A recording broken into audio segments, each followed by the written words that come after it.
दोस्तों आज हमारे परिवार में सबसे महत्वपूर्ण विषय बन चुका है एमसीएल की फंडिंग। एमसीएल की फंडिंग की डिटेल्स क्या है, कब होगा, कैसे होगा, तो चलिए आज इसके बारे में जानते हैं, समझते हैं। सबसे पहले मैं आपको बता दूं कि हम ये जो फंडिंग कर रहे हैं, हम ये जो फर्स्ट राउंड ऑफ फंडिंग ले रहे हैं, वो एक अंतरराष्ट्रीय संस्था से ले रहे हैं। एक ऐसी अंतरराष्ट्रीय संस्था जो बिजनेस के लिए, पैसे कमाने के लिए काम नहीं करती, तो सामाजिक उद्देश्यों के लिए काम करती। और ऐसी कई सारी संस्थाएं हैं, कुछ एजुकेशन में काम करती है, कुछ पॉवर्टी में काम करती है, कुछ इस क्लाइमेट चेंज के लिए काम करती है। तो ऐसी कई सारी संस्था है जो सामाजिक उद्देश्यों के लिए काम करती है, मदद करती है। और ऐसी ही एक संस्था है जिनसे हम ये फंडिंग ले रहे हैं, और वो संस्था है वर्ल्ड बैंक ग्रुप से संलग्नित एक संस्था। और ये वर्ल्ड बैंक ग्रुप जो है वो बेसिकली इन्हीं चीजों के लिए मदद करता है। बैंक की जब हम जिक्र करते हैं तो बैंक एक बिजनेस ऑर्गेनाइजेशन है। बैंक का उद्देश्य होता है कि ज्यादा से ज्यादा पैसा कमाना, कम इंटरेस्ट से पैसा लेना, ज्यादा इंटरेस्ट से पैसे देना और ज्यादा से ज्यादा उसमें प्रॉफिट कमाना। तो एक प्रॉपर बिजनेस इंस्टीट्यूशन है बैंक। लेकिन वर्ल्ड बैंक ये ऐसी बैंक है कि जो बनी है सामाजिक उद्देश्यों के लिए, जो बनी है ऐसे लोगों के लिए, ऐसी चीजों के लिए, ऐसे प्रोजेक्ट्स के लिए कि जो प्रोजेक्ट का उद्देश्य है सामाजिक, जो प्रोजेक्ट का उद्देश्य है कि इस दुनिया को बेहतर बनाना, इस दुनिया को अच्छा बनाना। और इसलिए ये वर्ल्ड बैंक सिर्फ संस्थाओं को नहीं, सिर्फ कंपनियों को नहीं, तो देशों को भी मदद करती। इनफैक्ट हमारे देश में जो व्हाइट रेवोल्यूशन की शुरुआत हुई, श्वेत क्रांति की शुरुआत हुई, वो उस क्रांति की शुरुआत ही वर्ल्ड बैंक से ऐसे ही एक लोन के साथ हुई। तो दोस्तों हम भी ये जो लोन ले रहे हैं, वो वर्ल्ड बैंक के ही संबंधित एक संस्था से ले रहे हैं। लेकिन हमेशा ये पैसे जो देते हैं वो कोई चंदा नहीं होता है, वो कोई डोनेशन नहीं होता, वो एक्चुअली लोन होता है। उसका इंटरेस्ट रेट कम होता है, लेकिन उसके पीछे उद्देश्य ये है कि ये जो पैसा है जिसके लिए हम लोग कुछ अच्छा करना चाहते हैं, कुछ सामाजिक उद्देश्य करना चाहते हैं, ये पैसा ऐसे ही चलता रहे। तो ऐसे लॉन्ग टर्म के लिए डेट एमसीएल को प्राप्त हुआ है। और वो क्यों हुआ है? तो यूनाइटेड नेशंस जो पूरी दुनिया में जितने भी देश है उनकी संस्था है। अब ये यूनाइटेड नेशन पूरी दुनिया के लिए प्लानिंग करती है, लक्ष्य बनाती है, इस दुनिया को कैसे बेहतर बनाए उसके लिए काम करती है हमेशा। तो इन्होंने हमारी इस दुनिया को बेहतर बनाने के लिए, इस दुनिया को फिर से सस्टेनेबिलिटी की राह पर लेके जाने के लिए विकास के, डेवलपमेंट के कुछ गोल्स रखे हैं। 17 लक्ष्य रखे हैं दुनिया के सामने। इस 17 लक्ष्य को 2030 तक हमें प्राप्त करना है। और इसके लिए फिर उन्होंने पूरी प्लानिंग वगैरह की है, और उसके सभी सभासद देशों के लिए भी उन्होंने ये लक्ष्य दिए। यानी हर एक देश को भी ये लक्ष्य है कि 17 सस्टेनेबल डेवलपमेंट गोल्स का लक्ष्य कि जो उन्हें 2030 तक उन्हें करना है। इसलिए उन्हें हर साल उसके लिए प्लानिंग करनी पड़ती है, इसलिए हर साल उसके ऊपर काम करना पड़ता है, और उसका रिपोर्ट भी उनको यूनाइटेड नेशन को देना पड़ता है। यूनाइटेड नेशन इस काम के लिए इतनी फोकस्ड और इतनी पैशनेटली काम करती है कि हर देश को हर लेवल पे वो मदद करती है। यानी देश को अगर वो प्लानिंग करनी है, आपको ये सस्टेनेबल डेवलपमेंट गोल्स करने के लिए प्लानिंग करनी है, तो उसके लिए मदद करती है। उसके लिए अगर आपको मैन पावर चाहिए, टेक्निकल एक्सपर्ट चाहिए, उसकी मदद करती है। उसके लिए अगर आपको फंडिंग चाहिए, फाइनेंस चाहिए, तो उसके लिए मदद करती है। टेक्नोलॉजी चाहिए तो उसके लिए मदद करती है। तो हर लेवल पे यूनाइटेड नेशंस हर देश को मदद करती है, ताकि ये हम सभी लोग मिलकर इस दुनिया को बेहतर बनाएं, दुनिया को फिर से सस्टेनेबिलिटी की राह पर लेके जाए। दोस्तों हम अभी ये जो फंडिंग ले रहे हैं, या ये फंडिंग जो हमें मिली है, वो बेसिकली इसीलिए मिली कि हम भी उसी दिशा में काम कर रहे हैं। अगर आप देखेंगे तो वर्ल्ड बैंक के जो की एरियाज है, वर्ल्ड बैंक के जो ऑब्जेक्टिव्स है, वो अलग है। वो ये सभी 17 सस्टेनेबल डेवलपमेंट गोल्स है, उसको लेके है। और एमसीएल के सभी प्रोजेक्ट्स अगर आप देखोगे तो एमसीएल के सभी प्रोजेक्ट एक तो ट्रिपल बॉटम लाइन तो प्रोजेक्ट है ही, जो सबसे इंपॉर्टेंट माने जाते हैं। इसका मतलब यह है कि हमारे हर एक प्रोजेक्ट के पीछे हमने प्रकृति का ख्याल रखा है, एनवायरमेंटल आरओआई है। हमने हर प्रोजेक्ट के पीछे, हर बिजनेस के पीछे लोगों का ख्याल रखा है, employment generation, empowerment of masses, farmers, women, उनका ख्याल रखा है, और ऑफ कोर्स प्रॉफिट का ख्याल रखा है। ये तो हमने काम किया ही है, लेकिन उसी के साथ हम ये कर रहे हैं, हमारी जो बिजनेस स्ट्रेटेजी है कि जिसमें जितना भी प्रॉफिट हो, उस प्रॉफिट से 20% प्रॉफिट हम अपने गांव को, हम अपने तहसील को बेहतर या सुजलाम सुफलाम बनाने के लिए करने वाले हैं।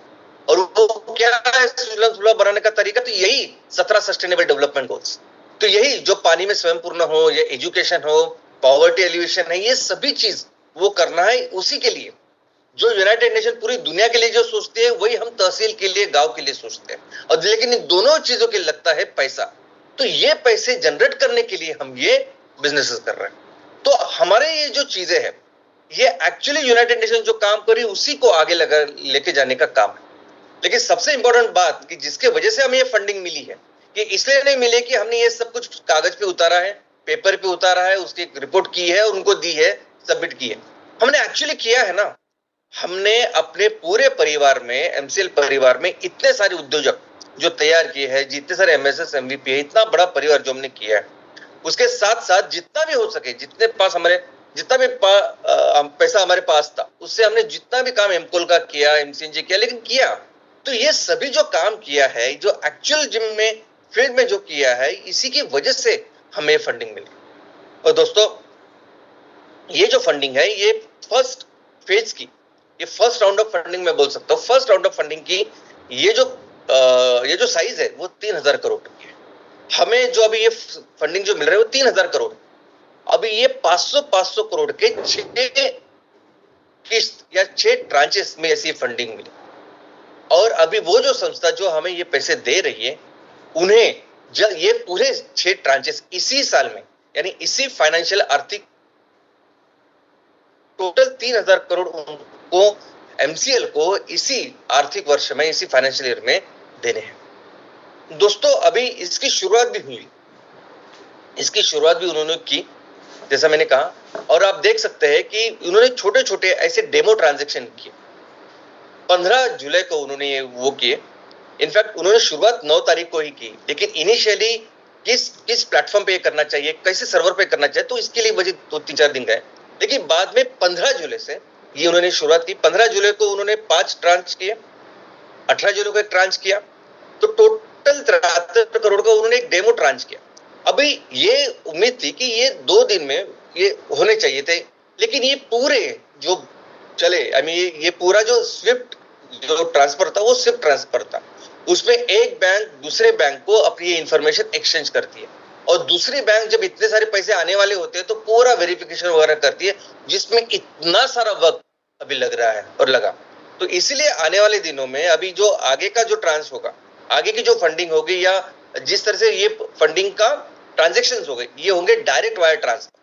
अभी इसमें हम, यानी वो संस्था आरबीआई से मिलकर ये ट्रांसफर करेगी, ताकि आरबीआई, जिसको सब कुछ पता है, जिसके पास सब परमिशन है, सब कुछ है, तो फिर आसान ये सब कुछ होगा। तो आने वाले दिनों में डायरेक्ट वायर ट्रांसफर से ये पैसे ट्रांसफर भी होंगे, और एक अच्छे बड़े अमाउंट में भी होंगे। दोस्तों, ये सब काम करने के लिए हमें एक एजेंसी की जरूरत पड़ती है, क्योंकि ये काम, इनफैक्ट कोई भी काम जहां बहुत सारी संस्थाएं संलग्न है, जब बहुत सारी परमिशन लेनी पड़ती है, बहुत सारा कंप्लायंसेस का इशू होता है या करने पड़ते हैं, तो ऐसी चीजों में हमें कुछ एक्सपर्ट लोग चाहिए होते हैं। जैसे अगर आपको घर का भी, अगर आपकी खेती है, उसको एने कराना है, उसके लिए बहुत बार हमें एजेंसी के पास जाना पड़ता है। लेकिन अगर कोई बिल्डर है, उसे बिल्डिंग का काम करना है, उसको बिल्डिंग तैयार करनी है, उसको बेचना है, तो उसको तो कंपलसरी ऐसी एजेंसी लगती है जो हर जगह जाए, वो सब सर्टिफिकेट लेकर आए, वो फायर का, वो एने का, सब कुछ लेकर, और फिर बाद में वो आगे जाके करे। तो हमें भी ये काम करने के लिए ऐसे ही एक्सपर्ट, ऐसे ही लोगों की जरूरत थी।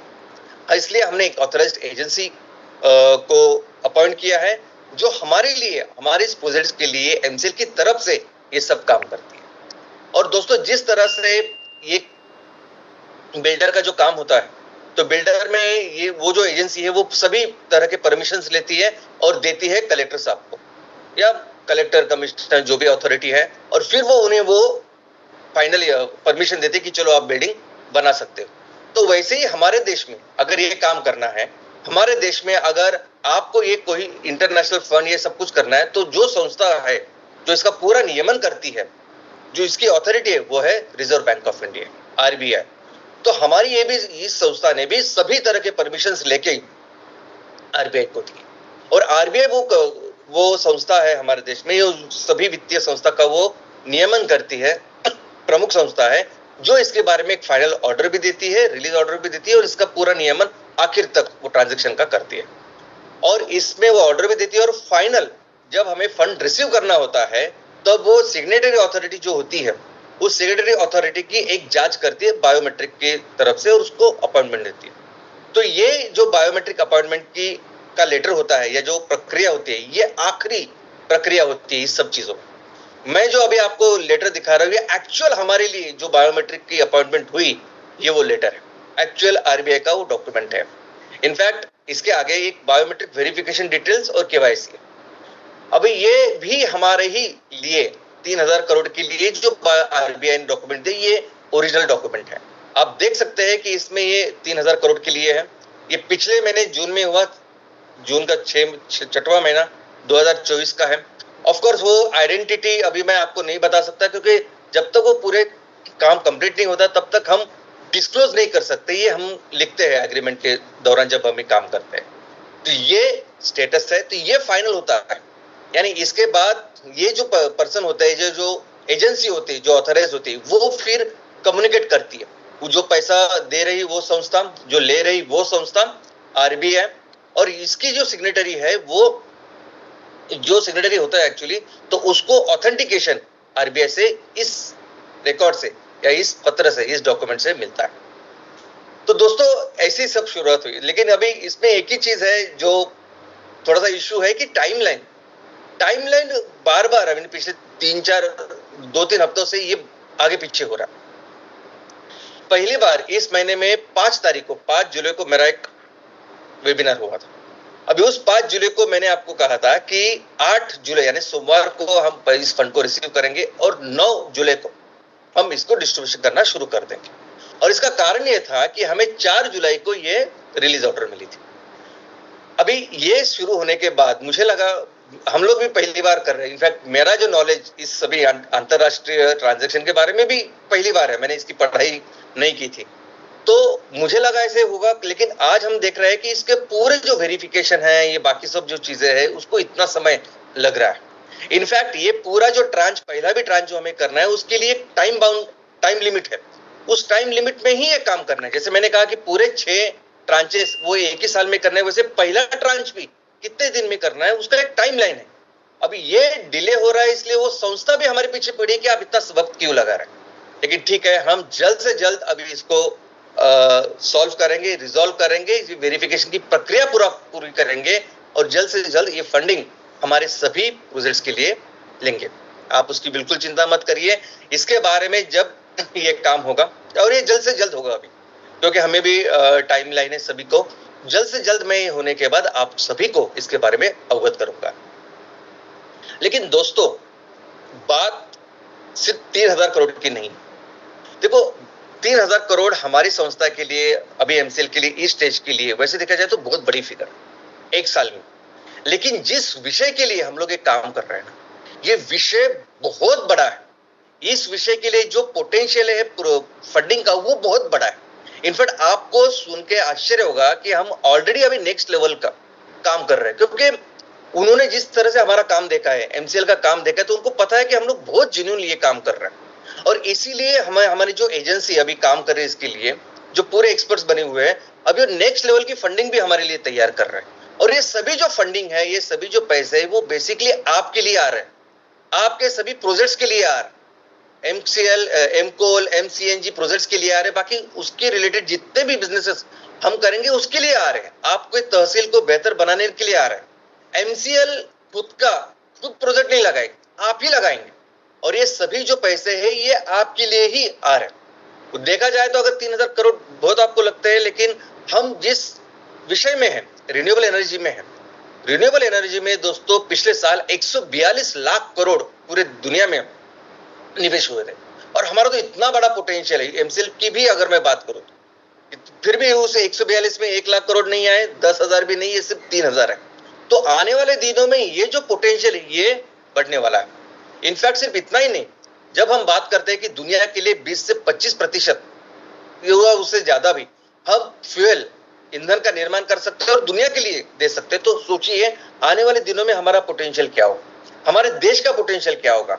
और सिर्फ इतना ही नहीं, ये सस्टेनेबल एग्रीकल्चर है, उसके लिए जो ऑर्गेनिक फर्टिलाइजर चाहिए, या ये एमएसपी है, जो सस्टेनेबल प्रोडक्ट्स है, जिसके साथ हम सभी पेट्रोकेमिकल चीजों को, प्रोडक्ट्स को रिप्लेस करना चाहते हैं, अब इन चीजों का अगर आप पोटेंशियल देखें तो बहुत ज्यादा है।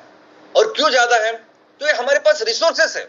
अभी आपने मैडम की बात सुनी, मैंने भी सुनी पहली बार, तो उन्होंने जैसे कहा कि कुछ ऐसे नैसर्गिक तत्व है जो सिर्फ भारत में आते हैं। भारत की मिट्टी इतनी अच्छी है, भारत का क्लाइमेट इतना अच्छा है कि हम सोच भी नहीं सकते। और आप जब भी कंपैरिजन करेंगे किसी भी देश के साथ, तो आपको पता चलेगा कि हम कितने अमीर है वैसे देखा जाए तो रिसोर्सेस में। तो इसी रिसोर्सेस की वजह से हम आने वाले दिनों में बहुत ज्यादा फंडिंग प्राप्त करने वाले हैं, ताकि ज्यादा से ज्यादा ये सस्टेनेबल फ्यूल, सस्टेनेबल फूड और सस्टेनेबल प्रोडक्ट्स हम दुनिया को तैयार करके दे, बेचे, मैन्युफैक्चर करें और दुनिया को फिर से सस्टेनेबिलिटी के राह पर लेके जाए। और इस पूरे प्रोसेस में अगर हम इकोनॉमी के बारे में सोचेंगे तो हम 100% हमारा देश दुनिया की नंबर 1 इकोनॉमी फिर से बनेगा और फिर से दुनिया को बताएगा कि सही क्या है और दुनिया का नेतृत्व करेगा। जय हिंद, जय एनसीएल।